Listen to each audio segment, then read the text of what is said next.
Caríssimos irmãos, caríssimas irmãs, neste domingo iniciamos um novo ano litúrgico, um novo tempo na vida da Igreja e com este tempo do Advento nós somos chamados e convidados pela liturgia a nos prepararmos de modo mais intenso e especial para celebrarmos o Natal do Senhor.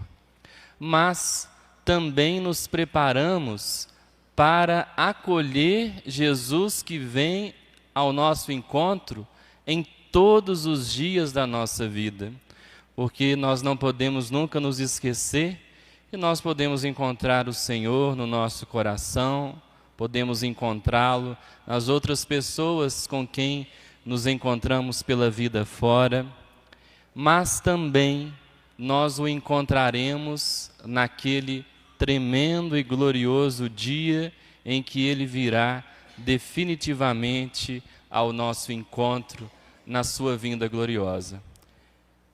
Enquanto Ele vem, Ele que vem, que veio e que virá, nós somos chamados então a estarmos vigilantes para sermos capazes de perceber esses sinais da presença de Deus na nossa vida. Quando chega no final do ano, em dezembro, nós carregamos nas costas e no coração o peso de tudo aquilo que nós vivemos, que nós enfrentamos no decorrer desse ano. Cansaços, frustrações, decepções, mas também trazemos alegrias, esperanças e ainda alguns sonhos. Embala esse nosso exame de consciência de dezembro os versos da conhecida canção de John Lennon, traduzido no Brasil, e sucesso da cantora Simone. Então é Natal, e o que você fez? O ano termina e nasce outra vez. Os versos dessa canção provocam uma angústia muito grande, porque de repente a gente olha e se recorda de tudo aquilo que a gente prometeu na virada do ano e pode responder assim: fiz o que pude, fiz o que deu, ou então não fiz nada. Mais do que cobrar o que fizemos ou o que não fizemos, esse tempo nos convida a fazermos uma boa faxina no nosso coração e percebermos que em todos os dias ainda há possibilidade de começarmos. Não importa se é cedo ou se é tarde, mas é preciso começar. Outro dia eu li uma frase muito interessante, que dizia assim: comece aos 40, comece na sexta-feira, no sábado, comece às 5 da tarde, mas comece. Nós precisamos começar. Mas não basta começar, é preciso ter persistência, é preciso termos perseverança, constância. Porque muitas vezes nós temos boa vontade, mas boa vontade só não basta, porque diz o ditado, de boas intenções o inferno está cheio. Então não basta ser uma pessoa bem intencionada, não basta começar, é preciso continuar, é preciso perseverar até o fim, ter constância, começar aquilo que nós, acabar aquilo que nós começamos. E o Advento, então, nos ajuda a reorganizar a nossa vida para que nós possamos acolher Jesus que vem ao nosso encontro. E iluminados pelas leituras que nós escutamos hoje, nós podemos aprender a cultivar 3 atitudes fundamentais para vivermos o Advento e também para toda a nossa vida: levantar, progredir e rezar. Vamos repetir juntos? Levantar, progredir e rezar. No Evangelho, Jesus faz um discurso apocalíptico. Ele fala das coisas do fim, dos tempos, mas como já dissemos na semana passada, mais do que provocar medo em nós, a intenção de Jesus é colocar esperança no nosso coração e nos fazer lembrar que todo fim é possibilidade de um novo começo. Então, quando nós olhamos para o nosso cenário de mundo, quando nós olhamos para a nossa vida, para tanta coisa ruim que acontece perto ou longe de nós, muitas vezes nós podemos perder a esperança, ficar desacreditados, desesperançados, mas olha que palavra bonita que Jesus diz para nós. Quando estas coisas começarem a acontecer, levantai-vos, erguei a vossa cabeça, porque a vossa libertação está próxima. Muitas vezes, quando nós ficamos tristes em meio aos desencontros da vida, aos desesperos da vida, nós ficamos deprimidos e olhamos para baixo, olhamos só para o chão. Uma pessoa deprimida não consegue olhar para cima. E muitas vezes nós chegamos no final do ano assim. Mas aqui na palavra de Deus, nós reencontramos o sentido da nossa vida, a força que nós precisamos para viver.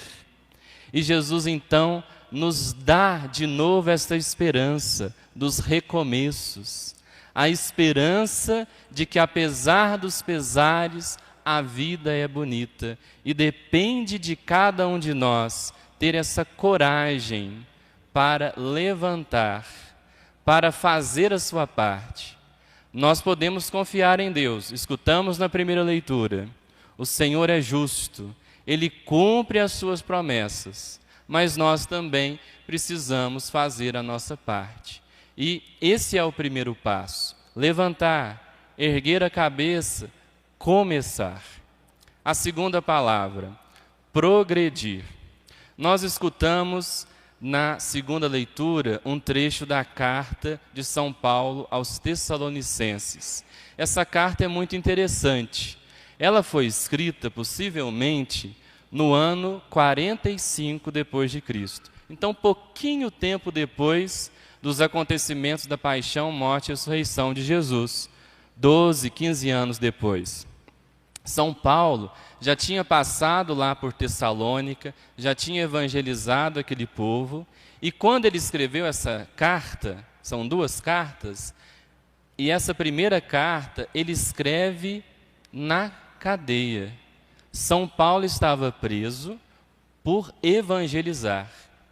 E olha que coisa interessante, ele podia ter feito daquela experiência uma experiência frustrante, mas ele consegue ressignificar a sua prisão. E lá na prisão ele encontra ânimo não só para si, mas para uma comunidade inteira. E o povo, os tessalonicenses, estavam um pouco perdidos, porque eles estavam esperando que Jesus voltasse, mas que Jesus voltasse logo. E aí, o que acontece? Eles começaram a não fazer as coisas. Eles deixaram de trabalhar, deixaram de rezar, deixaram de comer, deixaram de dormir. Eles não faziam nada, já que Jesus ia voltar, para que fazer alguma coisa? Aí São Paulo então fala para eles assim, olha, não é bem assim não. Vocês têm que dar um bom testemunho, um bom exemplo. O amor precisa transbordar entre vocês. Palavra forte essa que São Paulo usa. E mais do que transbordar o amor, vocês têm que ser sinal de santidade e apresentar uma santidade sem defeito. E São Paulo diz, aprendestes de nós como vocês devem fazer para viver assim. Portanto, diz o apóstolo, se vocês continuarem vivendo assim, farão progressos ainda maiores. Isso também a palavra diz para cada um de nós hoje. Somos chamados a fazer progressos ainda maiores. Tanta coisa nós fizemos ao longo deste ano. É verdade que muita coisa a gente não fez, mas é preciso também nós lembrarmos dos nossos progressos, porque às vezes a gente foca apenas naquilo que deu errado. A gente faz 10 coisas, 9 foram maravilhosas. Se uma der errado, acabou o nosso dia. A gente vai lembrar só daquela coisa que deu errado. Mas é preciso que a gente continue se esforçando para fazer progressos ainda maiores. E por isso que Jesus no Evangelho fala que a gente precisa tomar cuidado de Jesus, para que não fiquem insensíveis. A insensibilidade pode nos atrapalhar a crescer, a progredir. Então, a insensibilidade com a vida, a insensibilidade com as pessoas, a insensibilidade com a palavra de Deus, tantas são as coisas que nos tornam insensíveis. Jesus fala de 3 coisas. Ele fala da gula, da embriaguez e das preocupações da vida. 3 vícios que podem atrapalhar o nosso progresso. Mas é evidente que existe uma lista enorme. Outro dia eu estava conversando com um senhor de 95 anos, a idade dele é essa mesmo, 95 anos. Ele falou comigo assim: padre, eu comecei a prestar atenção num detalhe da minha vida. Eu, no alto dos meus 95 anos, estava viciado em TikTok. Passava o dia inteiro vendo vídeos no TikTok. E aí eu cheguei à conclusão que aquilo estava me atrapalhando, que às vezes eu ficava o dia todo e não via a hora passar. Então eu precisei tomar uma atitude para me libertar deste vício. Às vezes a gente pensa que isso é uma coisa que acontece só com adolescentes, jovens, mas muitas vezes nós todos andamos viciados nessas coisas. Então todo excesso é prejudicial. Então o primeiro passo é nós que temos que fazer. Há muita gente também, falando de celular, que tem perdido muita coisa com esses jogos. Quanta gente tem perdido uma quantia enorme de dinheiro. Agora, o pior não é nem perder o dinheiro, é você perder a confiança da sua esposa, do seu esposo, você perder a sua família por causa de um vício. Às vezes a gente fala, dos jogos, fala das drogas, mas há outras coisas que nós fazemos em excesso que nos viciam. Tem gente que tem um vício da língua, que fala mal de todo mundo, isso também é feio. Então nós temos que dar um bom testemunho para que sejamos capazes de progressos ainda maiores. Mas não basta só falar, a gente tem que fazer a nossa parte. Certa vez, uma criança de 6 anos estava com diabetes. E aí, a mãe dela levou essa criança para um grande mestre. E aí, ela falou para o mestre: "Ó mestre, você que é tão bom, que dá conselhos maravilhosos, eu queria te pedir que você falasse para minha filha para que ela não consumisse mais açúcar, porque ela está com diabetes por causa de excesso de açúcar e ela não para de consumir açúcar." Aí o mestre falou com ela assim: "Claro, eu posso falar com ela sim, mas volte aqui daqui a um mês." Aí a mãe estava muito ansiosa, mas resolveu esperar um mês. Dali um mês estava lá ela de novo, diante do mestre, e então o mestre chamou a menina, olhou bem nos olhos dela e falou com ela assim: "Minha filha, não consuma mais açúcar." A mãe ficou frustrada, decepcionada, falou: "Mestre, mas se era para falar só isso, você podia ter falado há um mês atrás, me fez esperar até hoje para falar só isso?" Ele falou assim: "Minha filha, há um mês atrás, eu também consumia açúcar." Eu acho essa história de uma profundidade, porque muitas vezes a gente fala para os outros fazerem coisas que nós não fazemos.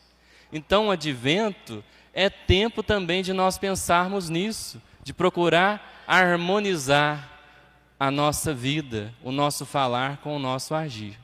E aí a gente chega na terceira palavra, que é qual mesmo? Rezar. Advento é tempo de rezar. Rezar o quê? Rezar a nossa vida. Colocar nas mãos de Deus tudo que somos e temos. Rezar a nossa paciência e a nossa impaciência. Rezar a nossa fé, a nossa dúvida e até mesmo a nossa descrença. Rezar a nossa esperança e a nossa desesperança. Jesus diz: ficai atentos e orai a todo momento. Então nós precisamos rezar, colocar nas mãos de Deus tudo, pedir a Ele, como nós cantamos no Salmo: mostra-me, Senhor, os teus caminhos, fazei-me conhecer a vossa estrada. E a gente não vai precisar dizer palavras, muitas palavras, palavras bonitas. Na nossa simplicidade, nós podemos suplicar: vem, Jesus, vem iluminar a minha vida, vem iluminar essa situação, me ajuda a me libertar desse vício. Vem, Jesus, me socorre, me ampara, me liberta, me ilumina. Então, rezar a vida e pedir que Jesus transforme o nosso coração e nos ajude a ser a cada dia pessoas melhores.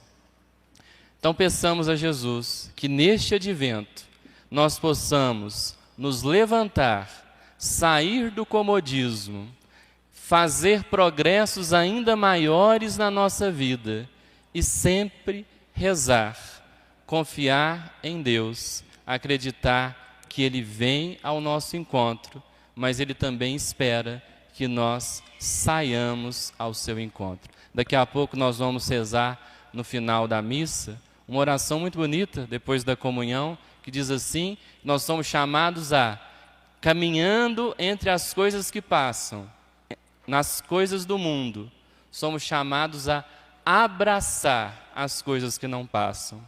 E o que não passa? O amor, a fé, a esperança. E Jesus nos ajude a trilhar esse caminho. Vem, Senhor, vem nos salvar,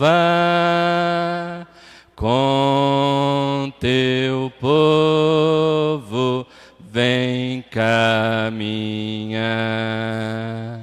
Vem, Senhor, vem nos salvar, com teu povo vem caminhar. Vamos fazer um instante de silêncio e meditar quais são as coisas que cada um precisa fazer neste advento para acolher Jesus no seu coração.